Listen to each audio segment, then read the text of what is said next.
Hello and welcome back. Today we're going to be taking a look at a super highly requested video that ever since I did the other V8 supercar video, you guys recommended this.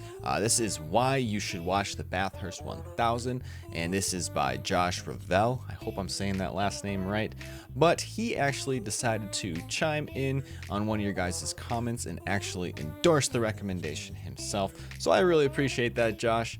Thank you so much. I'm definitely going to take a look at your video, and I did watch a few of your other videos so far, and I really enjoy them.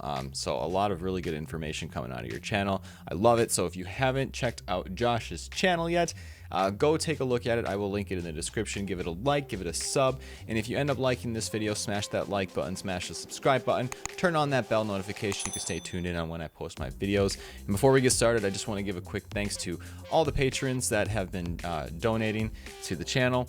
Thank you so much. You guys are amazing. It really does help out, and especially I know you guys are in the community, in the Discord, engaging and having a chat with me regularly, so that's really cool, and I really appreciate you guys being here, so thank you so much. But we're gonna get right into this video today. I'm gonna get my ears on and we're gonna get going. Let's go.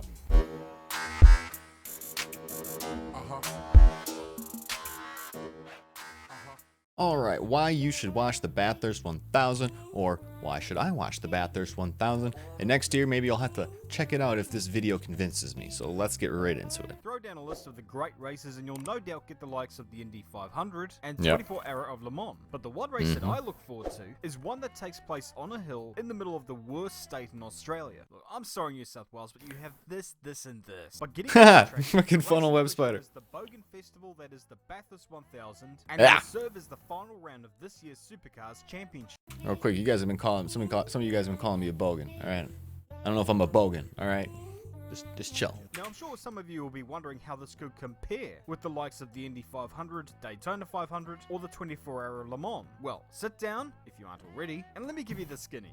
Let's go. Let's check it out. What's going on with the Bathurst? Let's learn a little bit more, folks.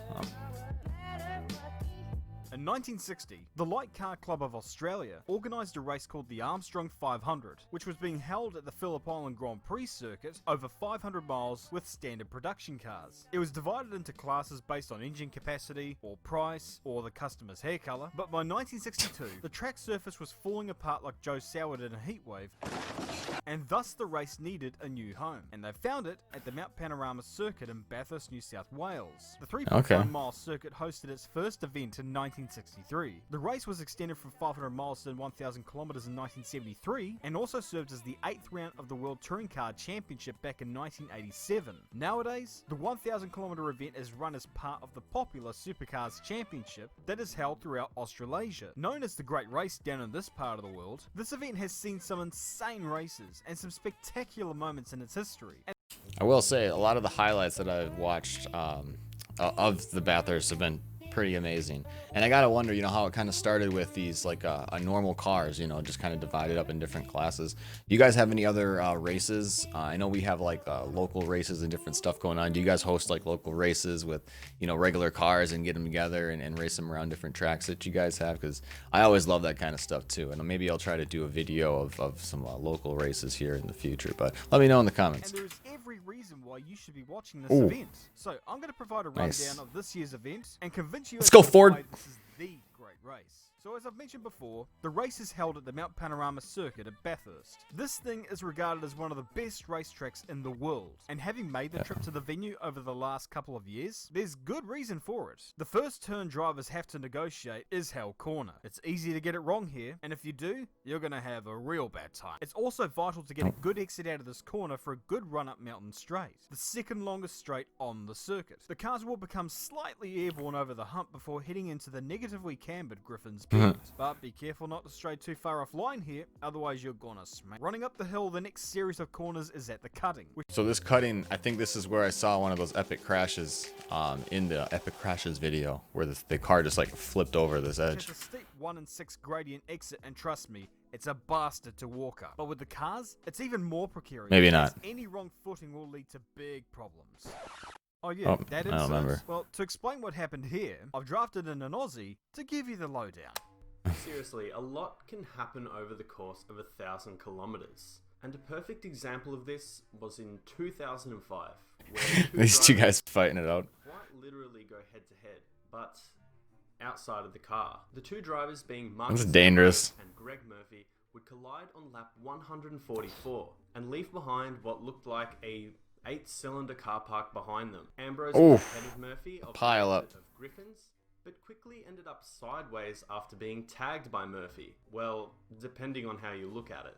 Ambrose's car would then mount the barrier and almost look like it was going to fall over the other side into the bushland. After the two cars came to a stop, Murphy stood in front of his car as Ambrose got out and made a charge towards him, taking off his helmet, then his balaclava. Real quick, let me know in the comments too how long it takes to do one lap around the track. I'm And curious. of course, his gloves. The two Oh, boy. drivers had some friendly words, pointed fingers, and yelled at each other like two blokes having a disagreement at the pub. The legend of this moment will always be in my memory. Two blokes wanting to just beat the living daylights out of each other on a mountain out in the middle of nowhere in New South Wales. It happens in This to me NASCAR. is Australian That's kinda motorsport funny. in its prime. Thank you very much, Gio, for coming along. So coming out of the cutting, we're into Reed Park, which for the first section of that could be rather uneventful. However, the second right turn, you kinda need to get that right, otherwise you're in for a big ass crash. But Ooh. if you do manage to crash at this section of the track, at least you'll be at peace of mind knowing that you're at the top of the mountain and with the fine folk that camp at this section of the track.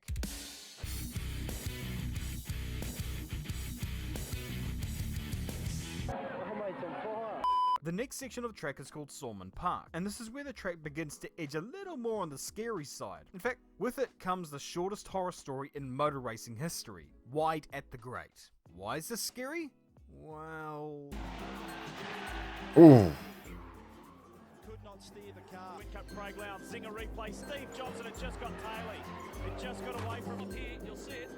Oh, that goes. Yeah, I think some of those crashes in the other video were definitely on this corner too.